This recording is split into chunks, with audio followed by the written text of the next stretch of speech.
Assalamualaikum warahmatullahi wabarakatuh. Perkenalkan, saya Rinfa Akbar Putri Rosmeli dengan NIM 21136077, Program Studi Geografi MK Universitas Negeri Padang. Baiklah, pada kesempatan kali ini saya akan mempresentasikan materi kartografi di semester 1 untuk memenuhi ujian akhir semester saya dengan dosen pengampu Bapak Dr. Aryofa STMSC. Materi yang dibahas pada semester 1 ini yang pertama, apa itu kartografi? Yang kedua, konsep peta. 3, fungsi, tujuan, dan unsur peta. 4, skala. 5, simbolisasi. 6, generalisasi. 7, proyeksi peta. 8, peta topologi, topografi. Yang ke-9, posisi relatif dan posisi absolut. 10, peta lereng. Kartografi. Kartografi berasal dari bahasa Yunani, yaitu karto, yang berarti permukaan bumi, dan grafi berarti gambaran bentuk. Kartografi didefinisikan sebagai penyampaian informasi geospasial dalam bentuk peta, menurut Menho Jan Cort dan Ferjan Omerling pada 2007. Peta. Peta adalah gambaran permukaan bumi pada bidang datar yang diperkecil menggunakan skala tertentu. Peta banyak macamnya, seperti peta konvensional dan peta digital. Jenis-jenis peta berdasarkan isinya. Yang pertama, ada peta umum. Peta umum adalah peta yang menampilkan seluruh permukaan bumi, baik dari segi fisik, alam, maupun manusia. Peta umum terbagi menjadi 3, yaitu peta topografi, peta korografi, dan peta dunia. Yang kedua ada peta tematik.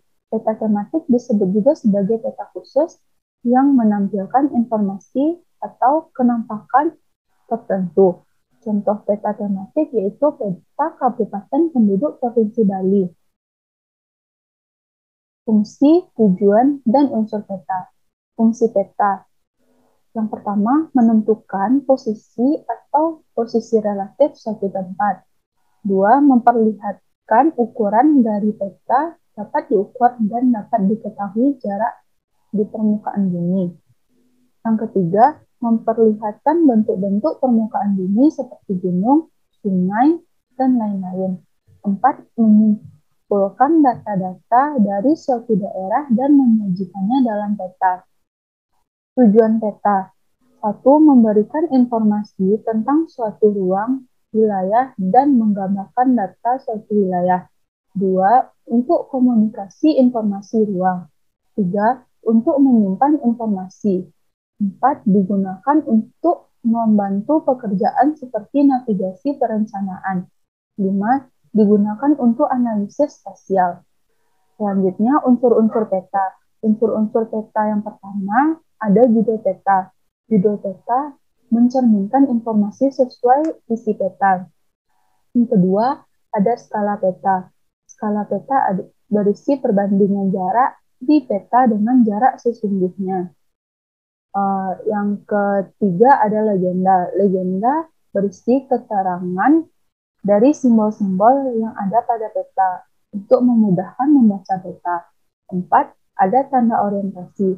Tanda orientasi digunakan sebagai penunjuk arah. Contoh tanda orientasi seperti utara, selatan, timur, barat. Yang kelima ada simbol. Simbol keterangan karakteristik bentuk permukaan bumi meliputi berdasarkan bentuk, titik, garis, dan area. Yang keenam ada warna. Warna yang digunakan untuk mempertegas objek pada peta. Pewarnaan pada peta harus sesuai dengan ketentuan kartografi. 7, sumber peta. Sumber peta sebagai validasi dan legalisasi peta. Yang ke-8 ada tahun peta. Tahun peta digunakan untuk memudahkan dalam mengkaji perubahan dari tahun ke tahun. 9, inset peta. Inset pada peta yang mencakup wilayah lebih luas dan dari wilayah yang digambarkan untuk memperjelas lokasi. 10. Ada garis astronomi. Garis astronomi menunjukkan lokasi absolut wilayah di dalam grid. Selanjutnya, skala. Skala adalah perbandingan jarak pada peta dengan jarak aslinya. Biasanya skala dapat ditemui dalam gambar peta maupun denah, sehingga bisa mewakili keadaan sesungguhnya dari suatu daerah. Jenis-jenis skala. Skala terbagi menjadi dua, yaitu skala angka. Contoh penulisan skala angka yaitu 1:50.000. 2. Skala garis. Skala garis adalah skala yang berbentuk garis. 3. Selanjutnya, skala pada peta topografi terbagi menjadi 3. 1. Skala besar memiliki perbandingan 1:5.000 sampai 1:50.000. 2. Skala sedang memiliki perbandingan 1:50.000 sampai 1:250.000. Yang ketiga, skala kecil memiliki perbandingan 1:250.000 dan lebih kecil. Rumus yang digunakan dalam mencari skala yaitu jarak pada peta dibagi jarak sebenarnya. Mencari skala pada peta yang tidak berskala. Dapat kita gunakan 3 cara. Yang pertama, membandingkan dengan peta lain yang memiliki daerah dan skala yang sama. Rumusnya P2 sama dengan D1/D2 dikali P1. Yang kedua, membandingkan suatu jarak horizontal di lapangan dan jarak yang mewakilinya pada peta. Rumus yang digunakan adalah C dikurang D, jarak titik C dikurang D pada peta. Jarak titik C dikurang D di lapangan. Yang ketiga, dari garis kontur. Peta topografi skala besar sampai medium. Rumus yang digunakan adalah CI sama dengan 1/2000 dikali penyebut skala. Simbolisasi. Simbol pada peta adalah tanda atau gambar yang mewakili kenampakan yang ada pada permukaan bumi dan terdapat pada peta kenampakannya. Macam-macam simbol. Macam-macam simbol berdasarkan bentuknya. Yang pertama ada simbol titik, 2 simbol garis, 3 simbol luasan, 4 simbol aliran, 5 simbol batang, 6 simbol lingkaran, 7 simbol bola. Simbol berdasarkan sifatnya. Yang pertama ada simbol yang bersifat kualitatif.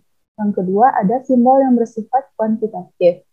Macam-macam simbol berdasarkan fungsinya. 1 simbol daratan, 2 simbol perairan, 3 simbol budaya. Generalisasi. Generalisasi adalah pemilihan dan penyederhanaan dari penyajian unsur-unsur pada peta dan selalu harus berhubungan dengan skala dan tujuan dari peta itu sendiri. Generalisasi diperlukan karena bertambah padatnya isi peta dan terbatasnya kemampuan mata. Faktor yang mempengaruhi generalisasi: 1. Skala peta. 2. Maksud dan tujuan peta. Proyeksi peta. Proyeksi peta adalah cara memindahkan sistem paralel, garis lintang, dan meridian, garis bujur, berbentuk bola globe ke bidang datar peta. Hasil pemindahan dari globe ke bidang datar ini akan menjadi peta. Tujuannya menggambarkan bentuk globe pada bidang datar dengan distorsi sekecil mungkin. Jenis-jenis proyeksi. Jenis proyeksi berdasarkan sifat asli. Yang pertama ada proyeksi ekuidistan, yaitu jarak antara titik yang terletak di atas peta sama dengan jarak sebenarnya di permukaan bumi. Yang kedua ada proyeksi konform, yaitu besar sudut atau arah suatu garis yang digambarkan di atas peta sama dengan sudut atau arah sebenarnya di permukaan bumi. Yang ketiga ada proyeksi ekuivalen. Proyeksi ekuivalen yaitu luas permukaan bumi digambarkan di atas peta sama dengan luas sebenarnya di permukaan bumi. Selanjutnya, proyeksi berdasarkan bidang proyeksi. 1. Proyeksi azimutal. Proyeksi azimutal yaitu bidang proyeksi yang digunakan adalah bidang datar. Sumbu simetri dari proyeksi ini adalah garis yang melalui pusat bumi dan tegak lurus terhadap bidang proyeksi. 2. Proyeksi kerucut. Proyeksi kerucut bentuknya seperti kerucut. Sumbu simetri dari proyeksi ini adalah sumbu dari kerucut yang melalui pusat bumi. 3. Proyeksi silinder, yaitu bidang proyeksi digunakan berbentuk silinder. Sumbu simetri proyeksi ini adalah sumbu dari silinder yang melalui pusat bumi. Selanjutnya, proyeksi berdasarkan kedudukan simetris. 1. Proyeksi normal, yaitu sumbu simetri di bidang proyeksi berhimpitan dengan sumbu bumi. 2. Proyeksi miring, yaitu sumbu simetri bidang proyeksi membentuk sudut terhadap sumbu bumi. 3. Proyeksi transversal, yaitu sumbu simetri bidang proyeksi tegak lurus terhadap sumbu bumi.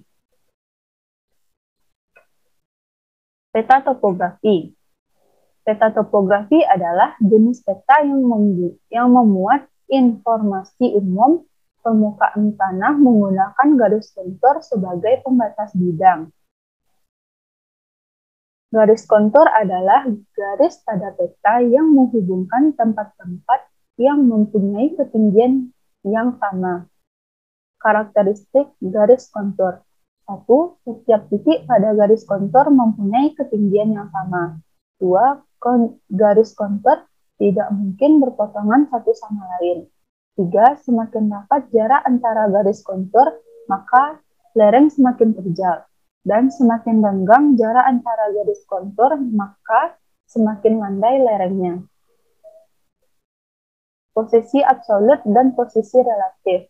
Posisi absolut, posisi relatif adalah posisi suatu tempat yang membandingkan dengan keadaan sekitarnya. Contohnya, daerah Padang lebih dekat dengan Pariaman daripada dengan daerah Bukit Tinggi. Posisi absolut adalah posisi suatu tempat yang pasti dan tidak berubah-ubah. Contohnya, Indonesia terletak pada 6 derajat lintang utara sampai 11 derajat lintang selatan dan 95 derajat bujur timur sampai 141 bujur timur. Peta lereng.